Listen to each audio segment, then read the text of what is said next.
The Trump administration is overhauling its strategy in the war with Iran. Again, instead of trying to wipe out Iran's military, the new goal is to crush their economy. That's something the president is now branding economic D-Day. Yeah, new goal, which is, I looked it up, same as the old goal. When was this not the goal? This has been the goal for the last 6 months. And as a matter of fact, it's been the goal for the last 47 years, 48 years, okay? This has always been the goal, and it has reached tremendous success at certain points, right? We were able to successfully destroy the Iranian economy. We were able to successfully foment instability, volatility in the country, cause mass uprisings. This isn't new at all. This is the exact same goal that we've had with Iran. As a matter of fact, it's the only thing that we can do to Iran successfully. But now, when you pair that up with the military campaign, Iran has actually gained tremendous amounts of leverage, okay? So for Donald Trump to turn back into, to turn the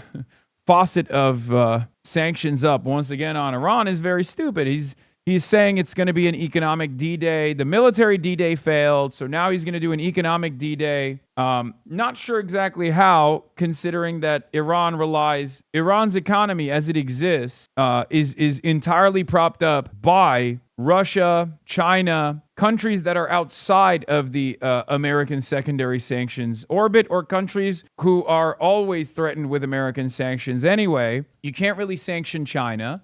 You can't, at its current phase, sanction Russia any further, or additional sanctions on Russia will only cripple the energy markets further. So what are you supposed to do? Now, the foreign minister, Sayed Abbas-Araghchi, also had something to say about this threat. He said, 14 years ago, most crippling sanctions in history failed. 8 years ago, maximum pressure failed. 5 months ago, unconditional surrender failed. Today, most crushing economic operation ever, bound to fail.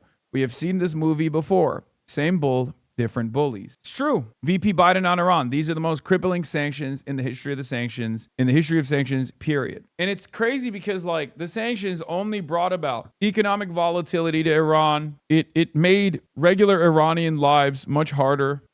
It created a lot of struggle, a lot of issues for everyday Iranian citizens. Sanctions always have been an act of collective punishment, and they are infinitely more successful when those threats are directed towards our allies, whose entire economies are designed around continuous trade and normal relationships with the Western world. That's why they would work on apartheid South Africa. That's why they would work on Israel, apartheid Israel. Sanctions, when directed against our foreign adversaries, on the other hand, turn into a weapon that obviously harms regular citizens. The express purpose is to create so much instability by engaging in collective punishment that regular, ordinary citizens in the foreign adversary, in the society of our foreign adversary, end up rising up in arms, and they riot, they rebel, and then that rebellion has to be put down violently, which is what has happened over and over again, obviously with Iran, and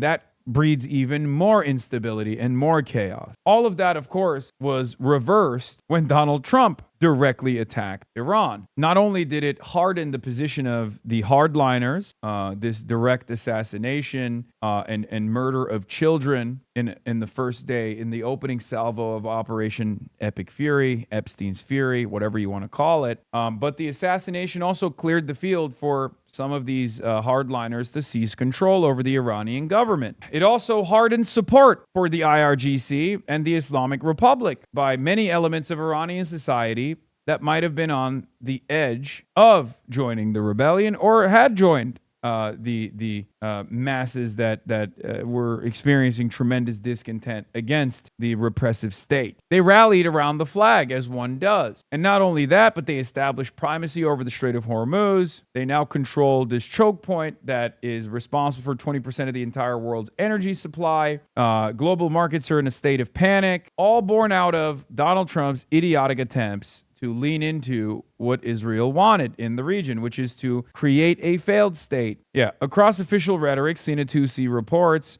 military signaling and Khamenei's new appointments, Iran is consolidating a more aggressive deterrence posture as Hormuz and the blockade war becomes a test of attrition. Tehran may counter-escalate more sharply ahead of midterms to maximize costs for Trump. That is where we're at. So Iran is taking a more aggressive posture against America, against Western allies. All the while, Donald Trump is complaining about Iran's refusal to back away when they have maximum leverage that we gave them with our missteps. And now we're threatening Iran with more crippling economic sanctions. But because we already have the maximum sanctions package on Iran, because we have the maximum economic sanctions package on Iran, all we can do is sanction other countries. But considering that the other countries that Iran relies on for normal economic activity are either untouchable by the United States of America, like China, or have already been victim to America's maximum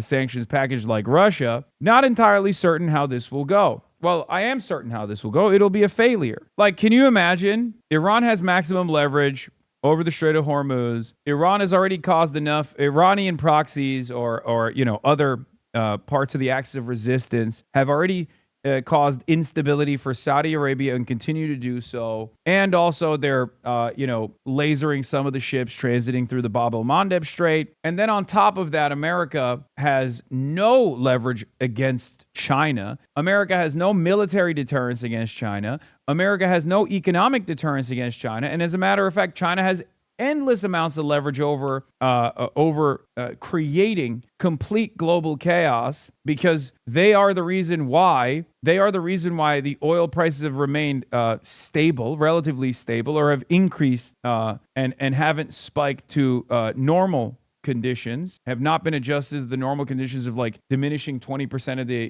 the oil shipments coming out of the Strait of Hormuz, because they cut down their oil imports. China could literally turn around and say, okay, we're purchasing oil at the normal rate that we were supposed to. We are going to refill our strategic petroleum reserves.